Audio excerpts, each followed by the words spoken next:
filmagens, câmeras, né? Então a gente consegue fazer essa autuação, né? Os órgãos municipais conseguem fazer essa autuação, com apoio da Guarda Municipal também. Tá certo. O Corpo de Bombeiro, eu até escrevi aqui, ele trabalha em vários setores, né, em vários segmentos, no trânsito, na área urbana, nas queimadas, na prevenção ao suicídio, no deslizamento de terra, de pessoas afogadas. Vocês têm que ter uma formação em todas essas áreas ou são específicos? Por exemplo, o sargento aqui especificamente numa área, o tenente numa outra área. Pode falar. Normalmente todos são aptos a operar em qualquer área. área. Nesse quesito aí, seria a composição de equipe, né? A gente trabalha com planejamento, né, para a composição de equipe. Então, é interessante que cada equipe tenha um especialista em algo, né? Por exemplo, se eu sou especialista em salvamento aquático, é interessante que na minha equipe tenha alguém com salvamento em altura e o outro com salvamento veicular. E quando acionados, aquela equipe, todos têm aptidão para atuar em todas as áreas, toda a gama de atendimento do bombeiro, né? O profissional deve estar apto e preparado. No entanto, é interessante ter as pessoas que têm o curso e aptidão, o curso específico e aptidão para aquilo, né? Aproveitando aí, seria uma avaliação de competências, né? A natureza do profissional para salvamento em altura, ele adora, ele ama aquilo ali, ele faz no lugar de folga e tal. Então, por que não o Corpo de Bombeiros aproveitar essa aptidão dele? E a gente trabalha na composição de equipe. Sempre tem alguém, um especialista para aquele tipo de ocorrência atípica ou que a gente vem se deparando aí ao longo do dia, ao longo dos atendimentos. Eventualmente, é necessário o apoio de, inclusive, meios, recursos externos. Quando não se encontra, a gente precisa de alguém, um especialista. É raridade, mas pode ocorrer. Então, de acordo com a ocorrência, a gente vai empenhar o efetivo aí próprio, né? Não adianta assim a gente tentar arriscar, a gente vai resolver. E tendo uma equipe com a composição perfeita, uma composição adequada, a gente vai atender a ocorrência da melhor maneira possível. E o profissional que tem aquela maior habilidade naquela especificidade é quem vai realizar um planejamento rápido ali, estabelecer as diretrizes, como que nós vamos atuar, cuidado maior especial com isso ou com aquilo. Então ele vai, em tese, ali expor toda a sua vivência, experiência, toda a sua técnica, tudo aquilo que ele aprendeu nos bancos escolares aí oferecidos pela instituição, que investe muito, né, na formação e na formação continuada do profissional. O que seria a formação? É aquele curso que nós temos lá até estarmos aptos a ser bombeiros, aptos à atividade de bombeiro. A partir dali ele se apresenta numa unidade, o jovenzinho, por assim dizer, o jovem se apresenta na unidade, digamos aí que ele chegou em Hortolândia para nós, como reforço no efetivo. Então a formação dele não acabou ali, ele vai ter uma formação continuada.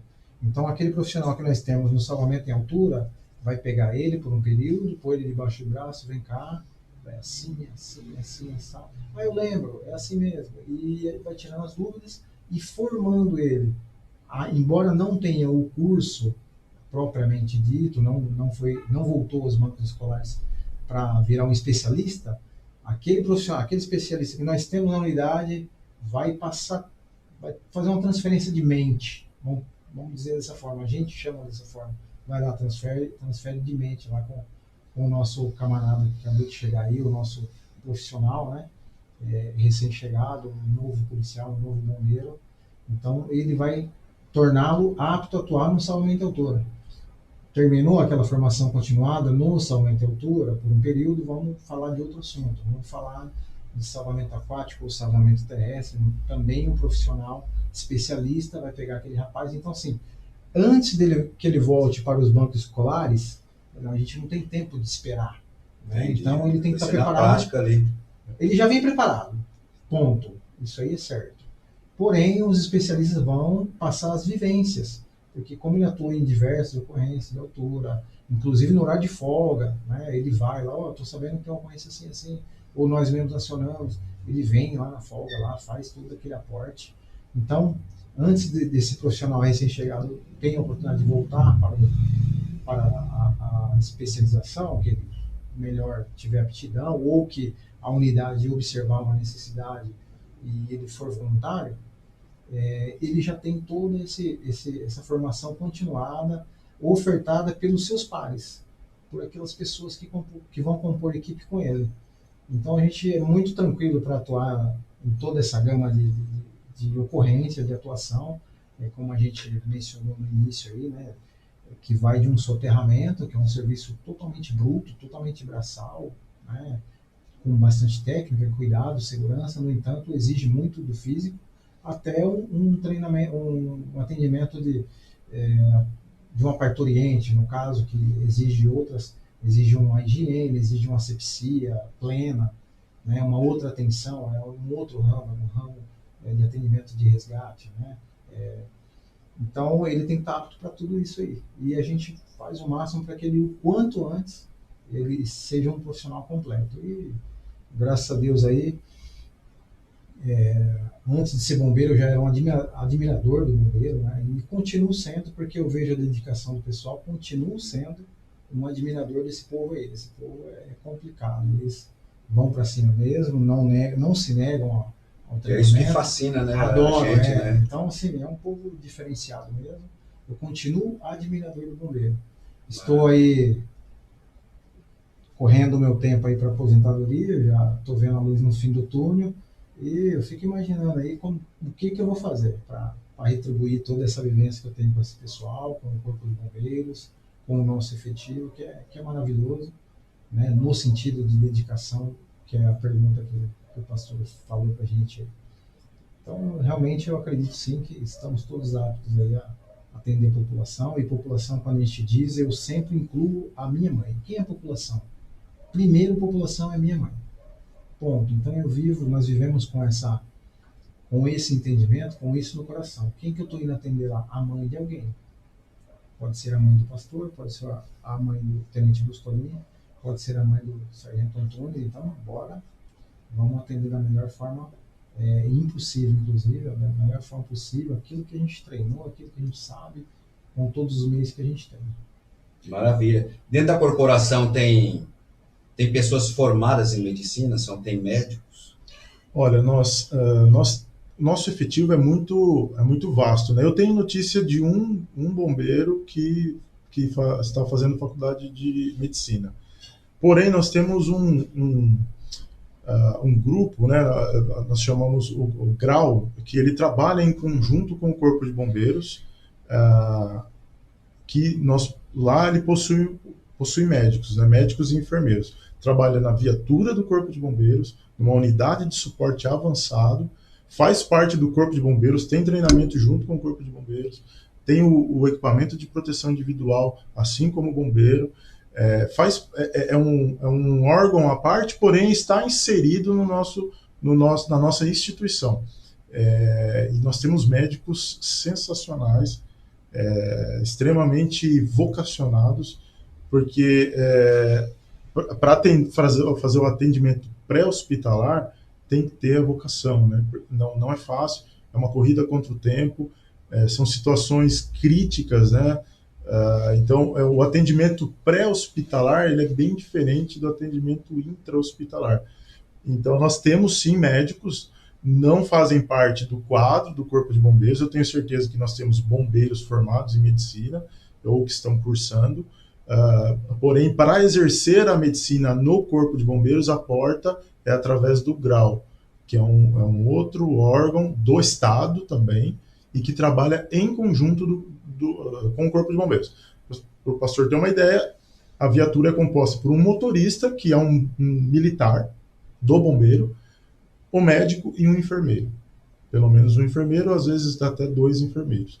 Mas essa é a equipe. Então é uma mescla, né? Nós trabalhamos mesmo juntos, inclusive na mesma viatura. Hoje, essa unidade de suporte avançado, hoje, aqui na nossa região, nós temos em Campinas e temos em Piracicaba. Inclusive, esses médicos também tripulam nossa aeronave, o Águia, né? Então, quando precisa de suporte aeromédico, a gente está disponível para nós também.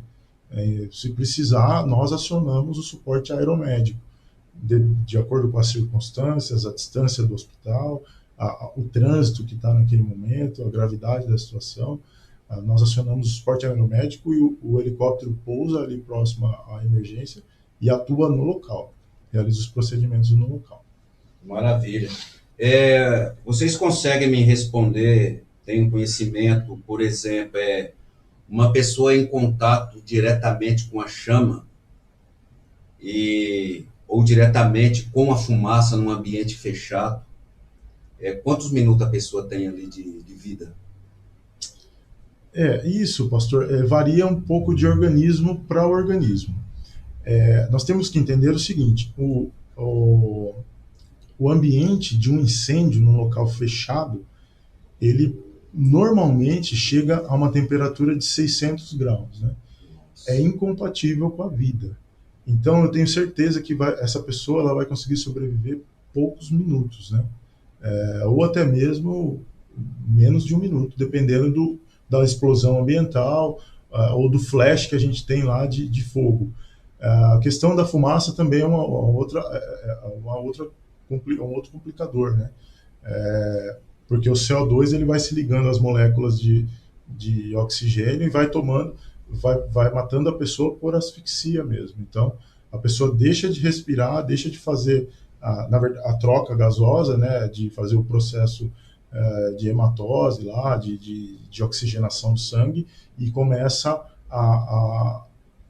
o sangue ele começa a ser tomado por CO2, né? Então, muitas vezes o incêndio ele é um incêndio pequeno e o ambiente não está nessa temperatura de 600 graus aproximado, mas ele está extremamente gasado, extremamente cheio de fumaça. E essa pessoa certamente, se ela não sair logo desse ambiente, em poucos minutos ela vai desmaiar, né? Ela vai ter uma síncope, um mal súbito e vai deixar de respirar pela inalação de fumaça. Então, o incêndio nós consideramos uma das ocorrências mais críticas, né, do Corpo de Bombeiros, onde nós tivemos as maiores fatalidades com os nossos bombeiros. Normalmente são em ambientes de incêndio, né? Os acidentes mais graves ao longo da história do Corpo de Bombeiros, né, são em ocorrências de incêndio, justamente por essas questões. A queimadura mais grave é a queimadura de vias aéreas. É quando a pessoa respira o ar quente. E aí, quando queima as suas vias aéreas, você... Tão quente é o ambiente, a pessoa respira... Respirou, queima faringe, laringe, e a pessoa ela perde a capacidade respiratória. Então, assim, realmente, certamente são poucos minutos, viu, pastor? Que a pessoa sobrevive em um ambiente de incêndio. Nossa, é muito triste, hein? Eu sei que vocês acreditam em milagre. Já aconteceu com vocês, de vocês presenciar alguma coisa que só Deus poderia fazer aquilo? Milagre que marcou, assim. Profissão? Na profissão. Falar assim, é impossível alguém sair vivo disso aqui, o cara tá aí contando história, ou a criança, ou uma mulher, uma moça, uma jovem. Olha, pastor, eu tenho uma ocorrência que me marcou bastante, inclusive marcou muito porque eu tive a possibilidade de ter contato com essa pessoa, essa vítima, né? Foi uma ocorrência onde um senhor novo, né, aproximadamente 44 anos ele tinha na época, e ele teve uma parada cardíaca, a princípio um infarto. Uma lanchonete com a família, o filho, a esposa, na mesa, jantando, e o coração parou e ele caiu lá. Essa pessoa, tecnicamente, né, ela está em óbito. E foi acionado o Corpo de Bombeiros. Eu estava na equipe de resgate, eu era soldado à época, e nós demoramos cerca de 3 minutos para chegar até o local. O local não era tão distante do quartel. Já de imediato, a gente aplicou o desfibrilador, né? nosso DEA, o desfibrilador externo automático. Colocamos as pás lá e tal, e checamos o pulso, né, através da artéria central, não tinha pulsação, o coração não batia realmente. Instalamos o equipamento, e o equipamento fez a leitura e indicou um choque, e nós aplicamos um choque. Ele aplicou o choque, ele não voltou, né? A gente continuou fazendo os procedimentos, compressão torácica, a gente chama o RCP, né? Reanimação cardiopulmonar. Embarcamos ele no resgate e fomos até o hospital. E a todo momento parando a viatura, porque para quem não sabe, a gente tem que parar a viatura para o equipamento fazer a leitura, senão ele não consegue detectar a frequência cardíaca. Então para a viatura, faz a leitura, desliga a viatura, faz a leitura, indicou choque, aplica mais um choque, liga a viatura e continua o caminho até o hospital. Esse senhor, ele ficou internado, chegou no hospital, ele voltou, né? No hospital ele voltou ao coração a bater. E não voltou à consciência, nada, mas o coração voltou a bater. Ele permaneceu internado por 40 dias, foi detectado que ele tinha um problema no coração, ele não sabia. Foi instalado um equipamento, foi feita uma cirurgia, instalou um equipamento no coração dele para fazer o acompanhamento dele constante. E depois de uns 60 dias, ele foi até o quartel com a esposa e o filho para nos agradecer. Então, assim, eu acredito que, diante das circunstâncias, né, eu acredito que é algo muito próximo, se não for um milagre de Deus. Na verdade, eu encaro tudo como um milagre de Deus, né? Todas as coisas boas eu encaro como um milagre de Deus. Então, essa ocorrência eu posso classificar como porque sempre, em todas as nossas atividades, eu sempre falo que se Deus não permitir, cara, a gente não faz nada. O Corpo de Bombeiros, ele é um instrumento de Deus, né, do Senhor.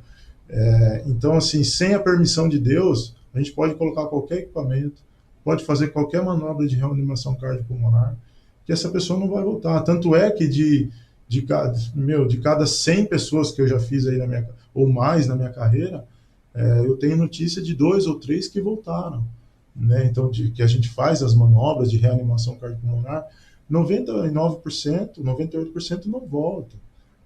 Infelizmente, acabam entrando em óbito no hospital.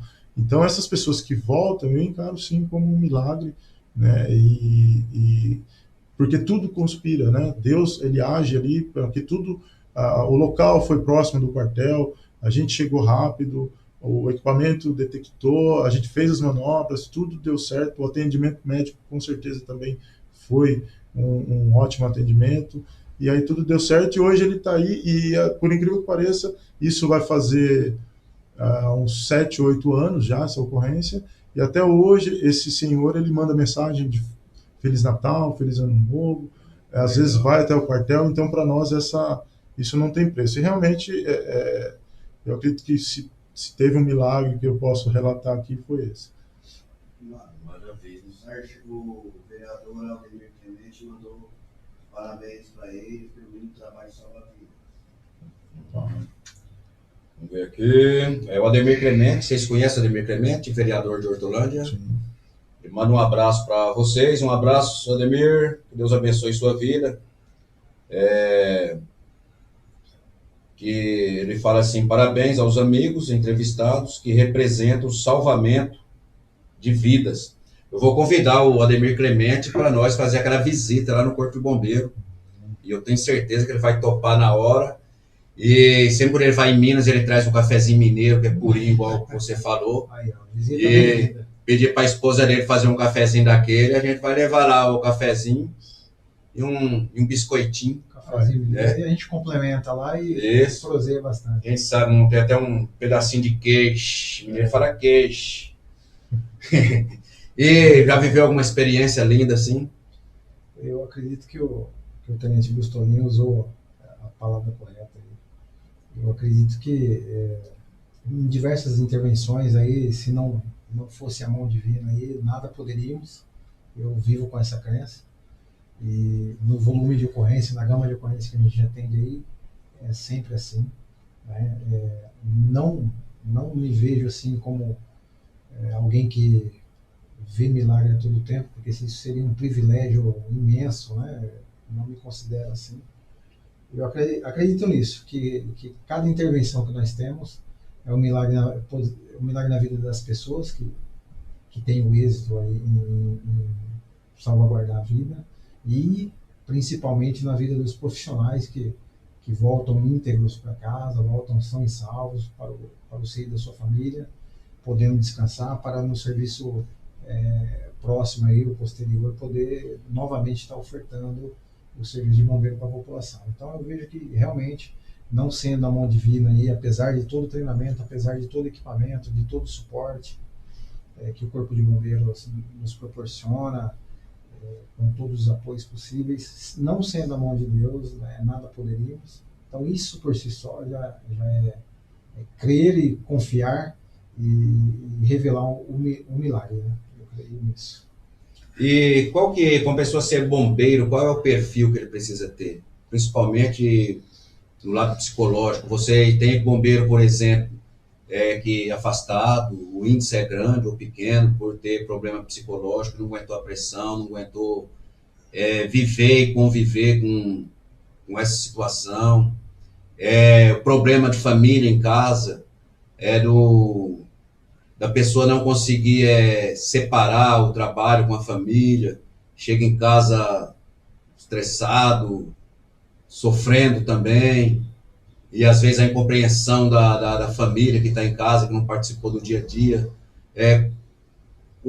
Existe um índice muito grande de bombeiro afastado nesse sentido, ou não? A pessoa chega no Corpo de Bombeiro, ele já sabe o que ele quer, ele está preparado psicologicamente.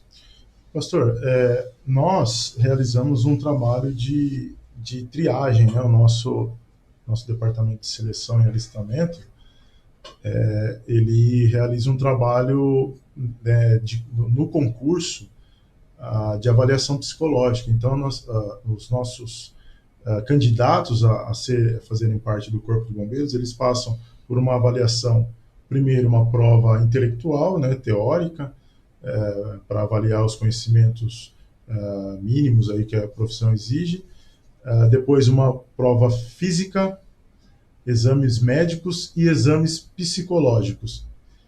E tirando a parte da prova intelectual, sabe qual é a etapa que mais reprova? Além dos exames psicológicos, nós temos uma investigação social.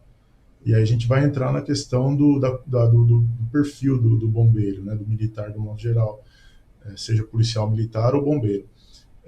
A etapa que mais reprova é a etapa psicológica, do teste psicológico. Então, nessa etapa é feita a seleção aí mais criteriosa, né? Eu entendo que é a parte que mais reprova, porque os reprovados, eles são melhores ou piores do que os bombeiros? Não. Eles simplesmente não têm aquele perfil desejado, né, para atuar nessa atividade, porque realmente é uma atividade que lida com estresse, muitas situações de estresse muito alto, e respondendo à sua pergunta, nós não temos um alto índice de afastamento por essas questões psicológicas. Eu acredito que justamente por essa questão já no processo seletivo dessa avaliação psicológica, né? Então, a gente sim, são profissionais que, assim como todos os seres humanos, eles passam por situações de estresse, muitos passam por problemas em seus lares, mas nós sempre estamos à disposição para auxiliá-los, né, todas as questões, e nós temos os nossos núcleos de atendimento psicológico da própria Polícia Militar, e também o centro lá em São Paulo de atendimento psicossocial, que a gente chama, né? O CAPS, né? Então nós temos todo um trabalho. Se algum bombeiro que tiver porventura passando por algum problema psicológico, precisar de apoio, a gente imediatamente encaminha ele para esses núcleos ou para o centro de apoio psicossocial e afasta esse bombeiro. O problema que nós temos é que muitas vezes o bombeiro ele não quer falar sobre isso, né? Assim como a maioria da população, eles não querem conversar, está passando por problemas, a gente se coloca à disposição e muitas vezes a pessoa ela acredita que vai conseguir se virar ou resolver sem ajuda, superar tudo aquilo sozinho. Então, mas a gente tem todo esse serviço, a gente se preocupa com isso, porque a gente sabe do estresse da atividade, né? Mas a gente não tem, felizmente, nós não temos esse alto índice de afastamento. Temos alguns afastamentos, sim, mas é minoria. Nós hoje contamos com efetivo de aproximadamente 8.500 homens no estado de São Paulo, homens e mulheres, né? Que atuam no Corpo de Bombeiros, exclusivamente no Corpo de Bombeiros. E o índice relacionado a esse número do efetivo é bem baixo. Então, nós temos esse trabalho e o processo seletivo já também, ele traça esse perfil. Qual é o perfil, né? Nós temos que, primeiro, ele tem que ter aptidão, ele tem que ter os conhecimentos de escrita da língua portuguesa, os conhecimentos de matemática, de raciocínio lógico. Depois ele tem que ter um condicionamento físico razoável, né, que é feito uma aferição lá nos nossos testes de aptidão física. Ele tem que ter um histórico médico, né, uma saúde boa, e tem que ter um perfil psicológico também equilibrado, né? Equilibrado, talvez seja essa palavra. Ele vai lidar com situações extremas e ele tem que estar equilibrado naquele momento. Além de uma conduta ilibada, né? Então, a investigação social, ela presta para isso, ela verifica a conduta pregressa do candidato. Então, ele tem que ter uma conduta aí exemplar diante da sociedade, né? Honrar os seus compromissos. Então, a gente verifica todo esse perfil para convocar um bombeiro que vai, né, atuar cuidando da nossa sociedade, como o Antônio disse, né, cuidando da nossa família. Né? Então, a gente tem que selecionar bem esse profissional, e ele é bem selecionado. Maravilha. Tem uma pergunta aqui do Santos, que é um amigo nosso também, mas antes de eu fazer essa pergunta, eu vou dar um recadinho aqui, que eu não posso esquecer. Para você que está precisando de fazer camisetas para evangelização, batas, você que é líder de igreja, líder da mocidade, o nosso amigo pastor Anderson Fraga, ele tem uma confecção, o missionário Oséias vai estar colocando o telefone dele aí no ar. Inclusive é ele que faz as nossas camisetas, né, do nosso trabalho, do Missões Evódia no Sertão. O trabalho dele é muito bom, ele é uma pessoa séria, uma pessoa pontual, e ele entrega em qualquer lugar do Brasil. É só você estar ligando, fazendo a sua encomenda e estar acertando os detalhes diretamente com ele. Lembrando que o pastor Anderson Fraga, ele trabalha na Rádio Pop de Hortolândia, que é a rádio mais ouvida, do nosso amigo Zé, também, que é um grande parceiro nosso. Um grande abraço para vocês aí. E um grande abraço, Zé. Você é uma pessoa que eu admiro muito pela sua ousadia. O Zé da Rádio Pop, passar um helicóptero aqui em cima, ele já vai correndo atrás para ver o que está acontecendo. E ele já chega lá na hora com o microfone dele lá e traz a notícia, toda a informação daquilo que acontece na nossa cidade. Um abraço para vocês. E para quem gosta de comer um lanche, mas um lanche de verdade, o melhor lanche de Hortolândia é o Turbal Lanches. Você pode estar ligando, o missionário Oséias vai estar também colocando o telefone aí. Você liga para o Turbal Lanche, dentro de 10, 15 minutinhos, o seu lanche chega bem quentinho aí na sua casa, que o motoqueiro está ali pronto para estar entregando o lanche aí na sua casa. E quero falar também do nosso amigo Pietro Júnior. Esse programa aqui ele é transmitido ao vivo por uma TV aberta lá de Araras. E o Pietro Júnior, ele é um ex-apresentador do SBT, da Bandeirantes, da Record. E tem um aplicativo que chama Opinião Play. Você pode abaixar esse aplicativo Opinião Play e você pode estar assistindo a programação do Pietro Júnior em 200 cidades no estado de São Paulo. E ele trabalha também no social, toda semana ele distribui aí na média de mais de 300 marmitas para as famílias carentes, além de alguma cesta básica. E uma maneira de você ajudar é você estar fazendo um Pix para ele. O Pix dele é o próprio e-mail dele, que é institutoencabe@hotmail.com. É isso aí, o missionário Oséias vai estar escrevendo tudo belezinha aí. E é isso aí, um grande abraço, apóstolo Pietro Júnior. Se um dia quiser um pregador na igreja, lembra desse nome. Pietro Júnior, ele é um apóstolo, é um homem de Deus. Ele chegou, tem até avião, e perdeu tudo no jogo. Ele tem uma entrevista aqui, se vocês entrarem lá, depois vocês acham lá. Ele, quando ele estava no fundo do poço, que ele não viu mais saída, aí Jesus fala que ele é a porta, né?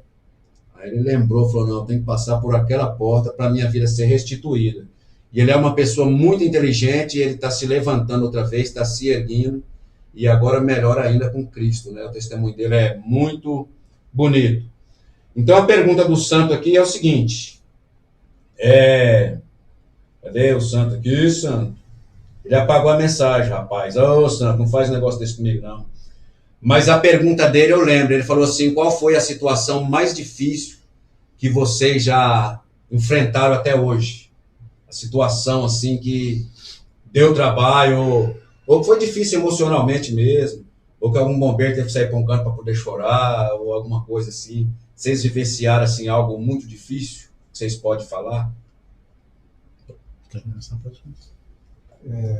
Eu, mais uma vez, vou trazer de uma forma geral, né? E acredito que, respondendo pela corporação,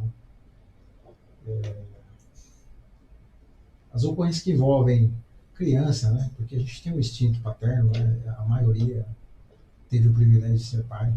Então, as ocorrências que vêm envolvendo criança, ligados a trauma ou não, pode ser inclusive caso clínico, né? Acaba assim, com certeza, remetendo o profissional à sua moradia, ao seu lar, à sua família, aos seus valores, aquilo que ele se dedica dia a dia, né?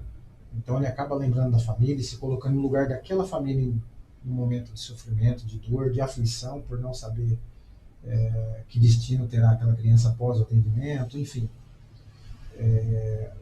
Certamente, as ocorrências que envolvem criança acaba tocando bastante o profissional. Eu acredito que não só o profissional de bombeiro, né? Então, de forma geral, eu diria que quando envolve os nossos pequeninos, e são algumas, infelizmente, são algumas que nós participamos, certamente toca, certamente tem bombeiro que depois vem conversar, depois vem se abrir, depois vem fazer uma reflexão, né? Então é esse tipo de ocorrência aí envolvendo os nossos pequenos aí que acaba sendo um momento difícil exatamente por nos colocarmos aí no lugar da família e nos vermos naquela situação, no momento de empatia, e a gente acaba refletindo, né? Bastante. Já viveu uma situação, Tenente, assim? Já, pastor, além dessas que o Antônio citou, né, realmente eu já atendi algumas ocorrências envolvendo crianças e realmente é muito triste, a gente não fica comovido, né, a gente como pai fica um pouco comovido, mas a gente tem que, né, aliás, fica até bem comovido, mas naquele momento ali a gente segura a emoção, atende, né. Normalmente a gente fala, os mais antigos falam ficha, né? Acho que a juventude nem sabe o que é ficha, mas vai cair a ficha depois do atendimento. Quando a gente termina de atender, aí a gente dá aquela baqueada, né? Mas realmente acaba tocando a gente. Mas eu vivenciei uma situação extrema, acho que talvez seja a mais difícil que eu tenha passado na minha vida, porque eu tive que socorrer a minha mãe. A minha mãe teve um acidente doméstico, né, no qual ela tropeçou e acabou tentando se apoiar numa porta de vidro. Meu Deus. E ela acabou ocasionando um corte no braço dela profundo que atingiu, além de alguns tendões, atingiu uma artéria do braço. Eu acredito, na época, eu não me atentei na época, mas eu acredito que era a artéria radial, né? E a minha mãe pedindo socorro, tinha chegado do serviço, estava cansado, estava no corpo de bombeiros já. Eu estava dormindo, escutei um grito bem longe, assim, de socorro. Eu falei, cara, não sei o que eu estou sonhando, o que está acontecendo? Eu levantei, na época eu morava com ela ainda, né, não era casado. Eu levantei na minha cama, corri para ver o que estava acontecendo, e minha mãe estava caída no chão, e muito sangue, muito sangue. O braço dela ficou bastante machucado, e eu lembro que na época ela falou, o que aconteceu com o meu braço? Ela não estava olhando para o braço. Eu peguei uma parte do braço, da musculatura do braço dela, juntei com a minha mão e falei, não, mãe, tá tudo bem, tá tranquilo. Eu enxergava os tendões dela, e aí eu peguei a primeira toalha limpa que tinha no varal, fiz um curativo rápido, coloquei ela no carro e transportei imediatamente para o hospital. Eu lembro na época eu morava em Sumaré, e ela tem o convênio da Unimed, ela falou, me leva para o centro médico. E eu levei ela para o centro médico em Campinas. Ela chegou lá já em choque hipovolêmico, que a gente chama, né, por falta de sangue praticamente, quase morta. E depois os médicos me procuraram e disseram, o que salvou sua mãe foi realmente o atendimento rápido, o curativo que você fez. Ela teve que receber muito sangue, ela teve que fazer diversas cirurgias para reconstruir o braço. Então foi uma situação difícil, porque assim, no momento eu tive que ser frio, tive que ser forte e consegui ser.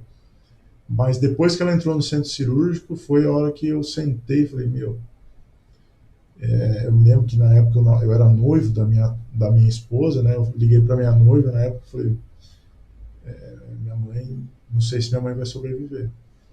Então foi o momento mais difícil da minha vida, no qual eu tive que manter a calma, tive que fazer o socorro, e era a minha mãe, né? Então, assim, foi bem difícil para mim. Hoje, graças a Deus, ela está bem, se recuperou. Tem 2 dedos que ela não recuperou o movimento ainda, não conseguiu. Na verdade, não conseguiu, os médicos não conseguiram fazer o religamento, né, dos tendões. Mas assim, perto do cenário, ela é uma sobrevivente, né? E de vez em quando ela me dá um abraço e chora e fala, se não fosse você aquele dia lá em casa, eu certamente não estava aqui hoje. Então foi um momento extremamente difícil. Eu já passei por diversos momentos difíceis, mas esse foi o maior. No dia que caiu o prédio lá em São Paulo, no Largo do Paissandu, eu estava lá de serviço. Foi nessa época que a gente estava lá fazendo curso, estagiando, e eu estava lá. Foi no dia 1º de maio de 2018, eu estava naquela madrugada. Eu vi o prédio cair na minha frente, assim, e eu fiquei com a farda, com o corpo todo coberto de pó, de concreto, né, de escombros. E nós achávamos que a gente tinha morrido. Eu falei, morremos. Quando você vê um prédio daquele tamanho caindo na sua frente, todo incendiado, foi terrível. Mas esse da minha mãe foi pior. Então, a gente tem algumas lembranças aí complicadas. Essa lembrança da minha mãe eu costumo nem tocar muito no assunto, porque para mim realmente muito difícil tocar nesse assunto. Mas como o pastor perguntou, a gente Mas passou no teste, né? Então, glória a Deus. Voltando, né, a falar de Deus, né? Sem Deus, né? A gente não. E o mais gostoso agora no final é o abraço que ela dá em você de vez em quando, né? Cara. Por incrível que pareça, nós só tem 7 minutos para encerrar. E eu gostaria de dar 3 minutinhos para você fazer um resumo, se você quiser falar alguma coisa, tal, o sargento aí, Antunes, e depois 3 minutinhos para o tenente, para estar fazendo um resumo. Se quiser acrescentar mais alguma coisa, alguma pergunta que eu não fiz, que vocês gostariam de estar comentando, fica à vontade. Será que eu consigo falar 3 minutos nesse microfone aqui? Tem que ser, esse curso aí nós não temos, esse ainda não temos. Eu gostaria de começar agradecendo o convite, né? O convite feito pelos senhores, pelo pastor. É um privilégio estar aqui e entendemos que é por conta da nossa atividade. E mais um privilégio por conta da atividade, certamente. Agradecer ao meu comandante, o tenente Gustolino, também por ter propiciado esse momento. E também agradecer a minha família, a minha esposa, as minhas filhas, para quem a gente luta, né? Tratando-se da família, da segunda instituição na nossa vida. A primeira é a fé, né? E agradecer a minha esposa em especial por aguentar aí, que nem como o pastor abordou no primeiro momento lá, a questão da nossa situação emocional, dos nossos abalos emocionais. O comandante bem explanou, né? A gente tem uma resiliência, graças a Deus, eu tenho certeza, é muito boa nesse sentido, né? A tropa, de modo geral, é muito, muito resiliente. A natureza da atividade que é extrema, no entanto, tem uma capacidade de se reerguer, de se modificar, de resistir a esses abalos que vez por outra vem, e a gente vem nos ajudando aí, numa união, numa unidade, vem um ajudando, dando força para o outro, e ninguém chega ao extremo, a um momento assim de, poxa, acredito que pouquíssimo, raro, às vezes, tô mal, eu preciso de um tempo, eu preciso me afastar, raramente. Atribuo também, complementando o que o tenente professor vem falando, que nós temos também o privilégio, né, que por conta da nossa atividade, exige-se muito condicionamento físico, existe bastante treinamento físico, a gente está apto, a gente está, né, num nível acima da média, né? Não pode se dizer atleta porque a gente não vai competir, embora existam muitos atletas na corporação, mas assim, um condicionamento físico acima da média e os benefícios da atividade física estão mais do que comprovados aí pela medicina, pela ciência, né? E nós temos, além de tudo, esse privilégio de, por conta da atividade, fazer uma atividade física que também nos ajuda, né, a descarregar toda essa carga emocional.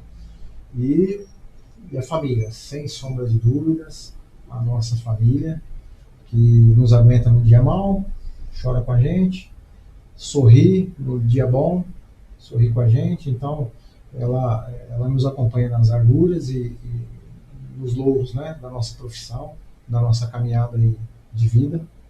Então, é muito justo agradecer a minha família, agradecer os meus pais, né, Dona Terezinha, Seu Manuel, adoro de paixão, gosto demais, né, amo meus pais muito, e fica o recado aí para os jovens aí, valorizar, né, essa instituição chamada família, valorizar os seus pais, valorizar cada momento com eles, ainda mais, claro que não tem momento, mas no meu caso em particular, tendo a consciência de que já são idosos, né, então, não só por isso, mas assim, dou o devido valor e espero cada vez mais poder estar junto. Eu agradeço a eles também nesse momento. E de modo institucional aí, eu cheguei, sou grato a Deus por ter chegado, alcançado, né, onde eu queria, onde eu desejava, onde tocou no meu coração na minha primeira atividade profissional, no caso aí, servidor do Estado, que foi o que me brilhou os olhos aí, foi o Corpo de Bombeiros. E agradecer a cada companheiro que atua com a gente hoje em Hortolândia, ou que atuou conosco em outros momentos, em outras atividades, que salvou nossas vidas, que foi salvo por nós, que salvou pessoas, enfim. Então é todo mundo se ajudando. Nem sempre a gente está ali o Senhor das Nações. Às vezes o Senhor envia ele o mais experiente ou o menos experiente do momento, para nos auxiliar ali, dar uma luz e falar, é por aqui, é por ali. Eu sabia disso, mas aprove Deus que veio de você aí, essa luz que veio. Então, desse modo, agradeço a cada um, independente da sua posição, né, o seu papel social no momento aí dentro da instituição, a cada um que passou na nossa carreira aí, todos eles com quem a gente conviveu. Maravilha. E o tenente Bruce, como é que é mesmo? Bruce Tolim. Bruce Tolim, gostei desse nome, Bruce Tolim. Primeiramente, pastor, gostaria de convidar todos, né, a toda a população de Hortolândia e região, para conhecer o nosso quartel, né, como a gente já falou, fica ali na rua Luiz Artem, número 43, Jardim Terras de Santo Antônio. Então, vão até o Corpo de Bombeiros. Se for levar um grupo maior, como o Sargento Antunes disse, dá uma ligadinha para nós, a gente prepara lá um cafezinho, né? Já seleciona um bombeiro já vocacionado para isso, né? Que tem o perfil para recepcionar as pessoas, a gente já direciona ele para acompanhar esse pessoal. Se estiver passando por lá com a família, fiquem à vontade, a casa é de vocês. Então, eu quero agradecer também a todos aí. A gente costuma falar que a nossa profissão ela nos dá algumas oportunidades, né, que a maioria das profissões não dá. Então, num dia a gente está apagando um incêndio, no outro dia a gente está numa enchente, no outro dia a gente está num escombro, todo sujo, e numa bela noite como essa, a gente está aqui num programa, né, do pastor Rod Marks, podendo falar com a população, né?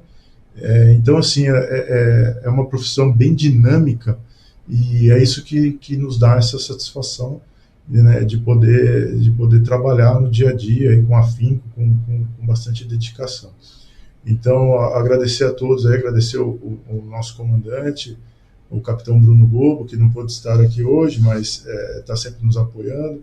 Agradecer o nosso efetivo aqui de Hortolândia, o Sargento Antunes, é o nosso sargento mais antigo aqui de Hortolândia, é o nosso exemplo, né, para os mais novos, né. Então, agradecer o Antunes e os demais bombeiros aí, cabos e soldados e os outros sargentos, que são aqueles que estão aí no dia a dia, 24 horas por dia, 7 dias por semana, né, 365 dias por ano, atendendo a população em prontidão para qualquer emergência que for necessária. Então, agradeço a todos, tá, pela oportunidade, pastor, mais uma vez, como bem lembrado pelo Antunes, né, a nossa base, a nossa família, a gente está aqui, mas eles estão lá esperando a gente, né, para nos ver novamente. Então, agradecer sempre o apoio da família, porque agradecer a Deus, primeiramente, sem Deus, né, e sem apoio da nossa família, a gente fica aí navegando à deriva, né, ficamos à deriva, né, sem direção, sem rumo. Então, primeiramente a Deus, agradecer e agradecer a minha família também. E a essa instituição através da qual eu pude realizar meu sonho de criança, que é estar aqui no Corpo de Bombeiros. Uma boa noite a todos, né? E contem conosco. Maravilha. Eu também agradeço a Deus por essa oportunidade, né? Agradeço a vocês por ter aceitado o convite de imediato, assim que eu fiz o convite, vocês aceitaram. E que Deus venha abençoar grandemente a vida de vocês, abençoar a família de vocês, o trabalho de vocês. Que o Espírito Santo de Deus ilumina a mente de vocês, direciona vocês a praticar esse trabalho lindo e maravilhoso, da qual vocês são exemplo para todas as pessoas conseguem ver no bombeiro um herói, um verdadeiro salva-vida. E muito obrigado a vocês. E quem sabe a gente pode ter uma próxima oportunidade, né? Talvez aqui no estúdio, ou lá com certeza eu quero estar fazendo uma visita lá. Porque eu gostei muito da ideia da criança, de levar a criança, porque um simples detalhe muda a vida de uma pessoa. E talvez se não fosse a visita, talvez só Deus sabe o que o Senhor seria hoje, né? E é isso aí, pessoal. Se Deus permitir, nós estaremos aqui. E vocês já sabem, nós voltaremos. Tchau, ficam todos com Deus.